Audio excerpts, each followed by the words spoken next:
Assalamualaikum warahmatullahi wabarakatuh. Perkenalkan, nama saya Dwi Nur Anissa dengan NPM 30620560012 dari kelas 01 Banjarmasin, program studi pendidikan guru sekolah dasar.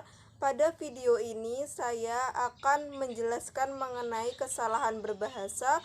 Video ini saya buat untuk memenuhi tugas kajian bahasa Indonesia SD 1 dengan dosen pengampu Ibu Lili Agustina MPD. Kesalahan berbahasa adalah suatu peristiwa yang bersifat inheren dalam setiap pemakaian bahasa, baik secara lisan maupun tulisan, baik orang dewasa yang telah menguasai bahasanya, anak-anak maupun orang asing yang sedang mempelajari suatu bahasa dapat melakukan kesalahan-kesalahan berbahasa pada waktu mereka menggunakan bahasanya. Ada dua jenis kesalahan berbahasa, yakni kesalahan terbuka dan kesalahan tertutup. Kesalahan terbuka adalah kesalahan berbahasa pada tingkat keterbahasaan yang terlihat dalam kalimat-kalimat yang dihasilkan pembelajaran. Kesalahan tertutup merupakan kesalahan yang tersembunyi di balik kalimat yang tersusun secara benar menurut tata bahasa, secara benar menurut kaidah ketatabahasaan, tetapi tidak benar menurut sudut sistematikanya. Contoh kesalahan berbahasa yang pertama, pada kata ubah dan bukan rubah. Pemakaian yang benar adalah mengubah, adapun rubah yang berarti hewan sejenis anjing.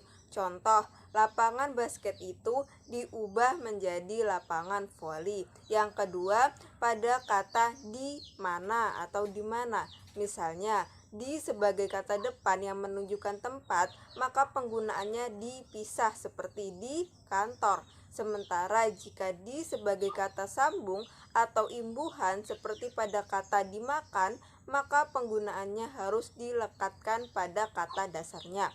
Cara lain untuk membedakannya adalah dengan menempelkan awalan me pada kata dasar. Prinsipnya setiap kata yang bisa menempel pada awalan me, maka tentu bisa menempel pula pada awalan di. Misalnya ada kata memuja, maka ada kata dipuja yang harus ditulis serangkai pula. Yang ketiga, pada kata olahraga atau olahraga.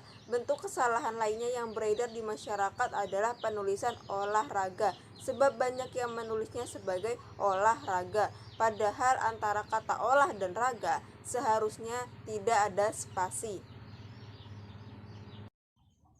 Yang keempat, pada kata pencinta dan bukan pecinta. Orang yang bercinta lazim kita kenal sebagai pecinta. Ternyata Kamus Besar Bahasa Indonesia edisi keempat menyatakan pencinta sebagai bentuk yang benar. Yang kelima, pada kata haru biru yang salah kaprah. Contoh, pada kalimat pelayat yang sedang merasa haru biru melihat kejadian yang menyedihkan itu, sehingga dalam bayangan kita haru biru adalah sesuatu yang membuat sedih dan menyayat hati.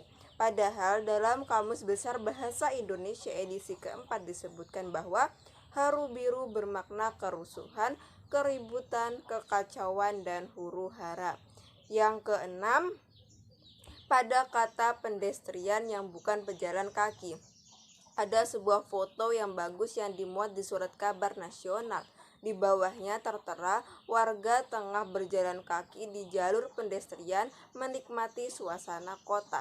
Namun di Kamus Besar Bahasa Indonesia edisi keempat, pedestrian bermakna pejalan kaki. Nah, jadi berdasarkan pengertian itu, maka orang yang berjalan di jalur khusus pejalan kaki itulah yang disebut pedestrian.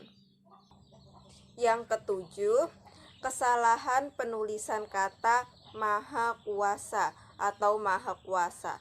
Contoh, Tuhan yang Maha Kuasa telah memberiku anak. Pada kalimat tersebut penulisan kata Maha Kuasa salah. Yang benar adalah Tuhan yang Maha Kuasa telah memberiku anak. Antara kata maha dan kuasa tidak perlu diberi spasi.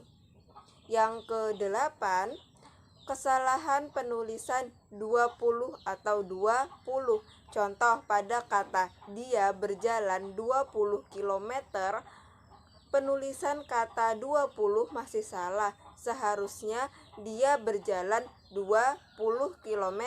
Antara kata 2 dan 10 diberikan spasi. Yang kesembilan, kesalahan penulisan orang tuanya atau orang tuanya. Contoh pada kalimat orang tuanya meninggal 2 hari lalu adalah salah.